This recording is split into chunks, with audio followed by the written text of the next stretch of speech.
सुप्रभात। आज हम सब जिस विषय पर चर्चा करने के लिए एकत्रित हुए हैं वो हमारे देश की सामाजिक, सांस्कृतिक और राष्ट्रीय एकता के आधार पर निर्भर है। उस विषय का नाम है भारत की एकता में हिंदी का योगदान।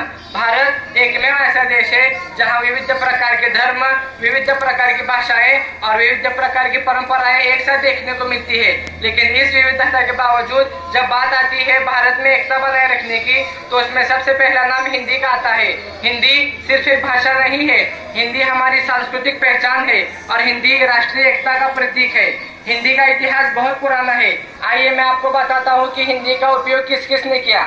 आजकल के मौजूदा जमाने में तो हर कोई बात करने के लिए हिंदी का उपयोग करता है, लेकिन जब भारत में स्वतंत्रता आंदोलन शुरू था तो उस वक्त हिंदी एक ऐसी महत्वपूर्ण माध्यम बनी जिसका उपयोग करके बड़े बड़े नेताओं ने अपने ख्यालात को लोगों के सामने पेश किया।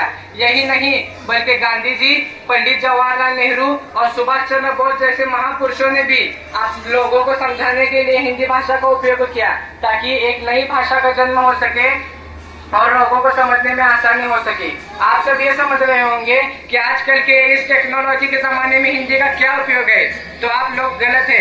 आजकल का जमाना टेक्नोलॉजी का जमाना हुआ तो क्या हुआ, आजकल के इस टेक्नोलॉजी के जमाने में भी हिंदी का महत्व वही है जो पहले था।